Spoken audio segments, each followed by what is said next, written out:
ದೇವೇಗೌಡರು ಅಧಿಕಾರಕ್ಕಾಗಿ ರಾಜಕಾರಣ ಮಾಡ್ತಿಲ್ಲ, ಅವರ ನಿವೃತ್ತಿಯ ಬಗ್ಗೆ ರಾಜ್ಯದ ಜನ ತೀರ್ಮಾನ ಮಾಡ್ತಾರೆ ಅಂತ ಎಚ್.ಡಿ. ದೇವೇಗೌಡರ ನಿವೃತ್ತಿಯ ಬಗ್ಗೆ ಮಾತನಾಡಿರುವಂಥ CPYಗೆ ನಿಖಿಲ್ ಈ ರೀತಿಯಾಗಿ ತಿರುಗೇಟನ್ನು ಕೊಟ್ಟಿದ್ದಾರೆ. ರಾಜಕೀಯ ಬದುಕಿನಲ್ಲಿ ಏನನ್ನು ಅಪೇಕ್ಷೆ ಇಟ್ಟುಕೊಂಡವರಲ್ಲ, ಅವರ ಮಾರ್ಗದರ್ಶನ ಬೇಕು ಅಂತ ಪ್ರಧಾನಿ ಹೇಳಿದ್ದಾರೆ. ಜೊತೆಗೆ ಜನ ನಿರ್ಧಾರ ಮಾಡಬೇಕು, ಜನ ತೀರ್ಮಾನಕ್ಕೆ ಬರಬೇಕು, ದೇವೇಗೌಡರು ರಾಜೀನಾಮೆ ಕೊಡಬೇಕಾ ಅಥವಾ ಬೇಡ ಅನ್ನೋದ್ರ ಬಗ್ಗೆ ನೀವ್ಯಾರು ಹೇಳೋಕೆ ಅಂತ. ದೇವೇಗೌಡರು ಅಧಿಕಾರಕ್ಕಾಗಿ ರಾಜಕಾರಣ ಮಾಡಿದವರಲ್ಲ, ಮಾಡ್ತಾ ಇಲ್ಲ ಅಂತೇಳಿ ಅವರ ನಿವೃತ್ತಿಯ ಬಗ್ಗೆ ನೀವ್ಯಾಕೆ ಮಾತಾಡ್ತೀರಿ, ರಾಜ್ಯದ ಜನ ತೀರ್ಮಾನವನ್ನು ಮಾಡ್ತಾರೆ ಅಂತ ಇವತ್ತು ನಿಖಿಲ್ ಕುಮಾರಸ್ವಾಮಿ ಈ ರೀತಿಯಾಗಿ ಹೇಳಿಕೆಯನ್ನು ಕೊಟ್ಟಿದ್ದಾರೆ. ಇಲ್ಲಿ ಮತ್ತೆ ಅಲ್ಪಸಂಖ್ಯಾತರದತ್ತ ಬೊಟ್ಟು ಮಾಡಿದ್ದಾರೆ ನಿಖಿಲ್ ಕುಮಾರಸ್ವಾಮಿ.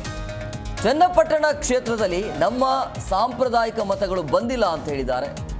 ಕನಿಷ್ಠ 60,000 ಮತಗಳು ಇತ್ತು, ಈಗ 87,000ಕ್ಕೆ ಹೋಗಿ ಮುಟ್ಟಿದೆ ಅದು ಅಂತ ಬೆಂಗಳೂರಿನಲ್ಲಿ ಪರಾಜಿತ ಅಭ್ಯರ್ಥಿ ನಿಖಿಲ್ ಕುಮಾರಸ್ವಾಮಿ ಈ ರೀತಿಯಾಗಿ ಹೇಳಿಕೆಯನ್ನು ಕೊಟ್ಟಿದ್ದಾರೆ.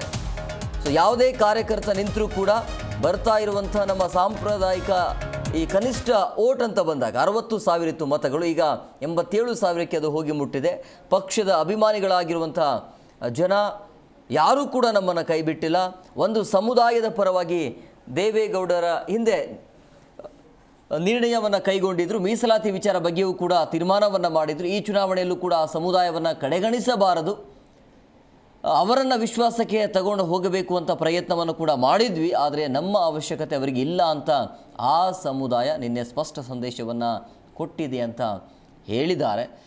ಸೊ ಇಲ್ಲಿ ಅಲ್ಪಸಂಖ್ಯಾತ ವಿಚಾರವಾಗಿ ಮಾತನಾಡಿದ್ದಾರೆ. ಸೋಲಿನ ಬಳಿಕ ಈ ರೀತಿಯ ಹೇಳಿಕೆಗಳು, ಪ್ರಮುಖವಾಗಿ CP ಯೋಗೇಶ್ವರ್ ಅವರ ವಿಚಾರವಾಗಿ ಮತ್ತು ಸೋಲಿನ ಬಗ್ಗೆ ಮಾತನಾಡಿದರು.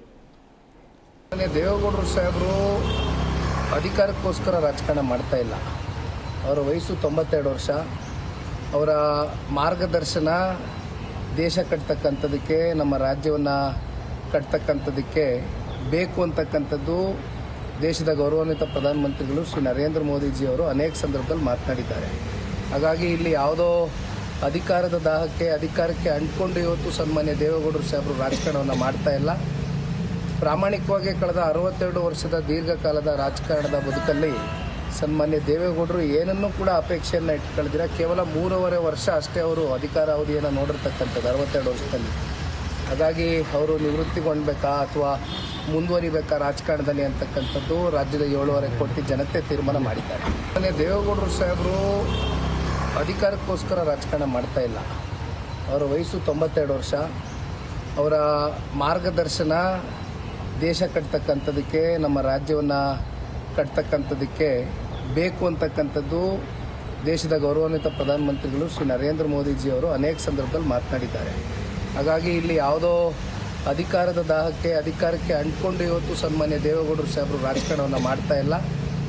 ಪ್ರಾಮಾಣಿಕವಾಗಿ ಕಳೆದ 62 ವರ್ಷದ ದೀರ್ಘಕಾಲದ ರಾಜಕಾರಣದ ಬದುಕಲ್ಲಿ ಸನ್ಮಾನ್ಯ ದೇವೇಗೌಡರು ಏನನ್ನೂ ಕೂಡ ಅಪೇಕ್ಷೆಯನ್ನು ಇಟ್ಕೊಳ್ದಿರ ಕೇವಲ 3.5 ವರ್ಷ ಅಷ್ಟೇ ಅವರು ಅಧಿಕಾರಾವಧಿಯನ್ನು ನೋಡಿರ್ತಕ್ಕಂಥದ್ದು 62 ವರ್ಷದಲ್ಲಿ.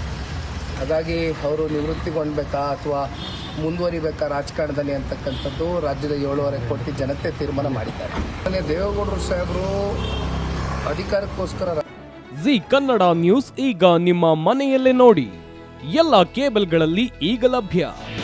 ನಿಮ್ಮ ನೆಚ್ಚಿನ ಜಿ ಕನ್ನಡ ನ್ಯೂಸ್ ಈಗ ಸನ್ ಡೈರೆಕ್ಟ್ ನಲ್ಲಿ number 292, Tata play number 1664, Jio TV number 1334, NXT digital number 30, in cable number 30, city networks 51, U digital number 162, GTPL number 17, Rockline telecommunications number 42, Shri Basaveshwara cable number 168, rural cable network 60, Vinayaka digital 57, Abhishek cable 821, city channel 53, Siddeshwara cable network 57, V4 digital Infotech 628, Surya digital networks 53, Gajanan digital number 836, Malnad infotech private limited number 56, Metrocast number 830, victory digital number 167ರಲ್ಲಿ ನೋಡಿ ಆನಂದಿಸಿ.